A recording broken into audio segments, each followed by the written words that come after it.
Conjuring 3, the devil made me do it. The question is, did he make you do it though? That's what I want to know. Anyway, this is the 8th installment in the Conjuring universe, cinematic universe, whatever you want to call it. The Paranormal Activity universe. There's 8 films. This is the 8th installment. We follow Ed and Lorraine again. And they go to sort out what is happening to this young family. Or why is this boy being possessed by this demon? They are there to figure it out. Things happen. A chain of events happen. And boom. We all find out what happens. That is what this film is about. I'm going to tell you guys exactly how I felt about it, but let me know in the comments below. What did you guys think of this movie? Did you love it? Did you hate it? Smash it down below. Hit that like button, hit subscribe, and let's jump into this review of The Conjuring 3, The Devil Made Me Do It.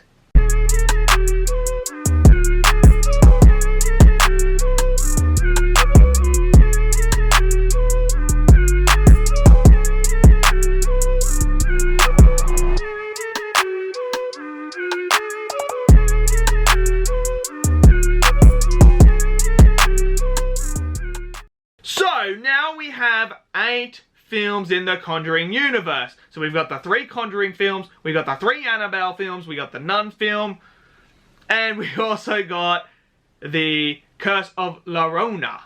I think I pronounced that right. If I didn't, forgive me, please do not crucify me. We have those films there. Now, what did I think of the 3rd film in this cinematic universe?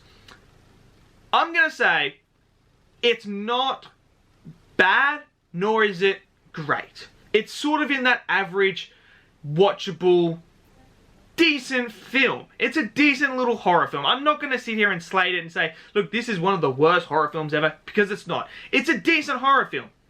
And, look, it's different. It is different from all the other Conjuring films, the Annabelle films, and the Nun films. It's very different in a lot of aspects to those films, while trying to maintain the same aspects that made certain films in this universe great, because we all know some of them are just god-awful.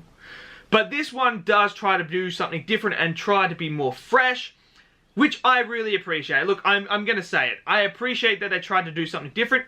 Did it work? Not entirely. It didn't entirely work.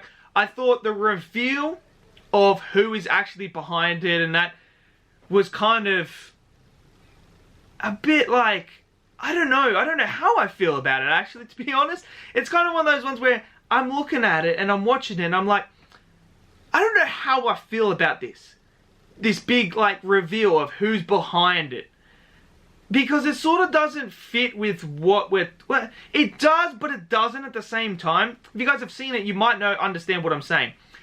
We're so used to these demonic beings being there and having like to be this present. Like, look at the Conjuring 2 when like the nun creature's there and she's like controlling the strings, pulling the strings and that. This one doesn't do that. So I can appreciate that it did something different, but it also felt like it's weird. It's just weird at the same time. It's more a crime investigation film rather than a straight horror film. It's like we're going on an investigation with a bit of, you know, horror elements through it. We're discovering the paranormal activity throughout a whole investigation. Some of the stuff that Lorraine and Ed do, I kind of sit there and scratch my head and I'm like, why do they get access to all these things? Like, they're not even police officers, not even like, you know, and then like, there's a certain scene in here where they break into something, and I'm just sitting there, I'm like, so there's going to be no consequences to what they just did? Because they literally just broke the law, but they never, like, they just throw it aside. So it's like little things like that that kind of, like, take me out of the movie. As for the horror elements in this film, there is some suspenseful moments. However, some of it is very predictable, and you know what's going to happen, and you know what's coming. And I'm sort of sitting there and I'm like, yeah, I know something's going to happen. So it sort of takes away from that vibe as well. But then there's other unique moments where it didn't have that predictability, which I thought was great as well. The story is it's a decent story. I'm not going to say it's a bad story. It's a decent story. The dialogue and the script in that is fairly decent as well. Your performances are great. I mean, Patrick Patrick Wilson is always great, isn't he? He's always great in what he does. I can never pronounce her name, who plays Lorraine, but she was great as well. The whole cast, I had no problems with any of the performances. There is one thing in here that I really enjoyed and really did like, was when they did do the big twist and reveal of who's behind it all and that. There's a little thing where they, you know how Lorraine can do what she does, there's a scene that involves that, what she's doing, that I really appreciated, and it gave me a bit more like, okay, cool, I'm with you now. Lorraine can do this, but our villain and who's behind everything has this has an ability as well that makes me go, okay, now we're gonna test them. Now things are gonna get real, and I really appreciated that. There's certain shots in the film as well that I thought looked a bit weird, like in the trailer when you see she's over the rocks and then when he pulls her back up. I don't know, that shot just looked weird to me. It just looked weird. It didn't look real, like the background was real or anything like that. I don't know why, but there's just little things like that happen in this film. Overall, it's a decent horror film. I'm not going to sit here and say it's a bad horror film. I'm not going to sit here and say it's glorious. It's great. It's the middle of the road horror film. It's one that you can turn on.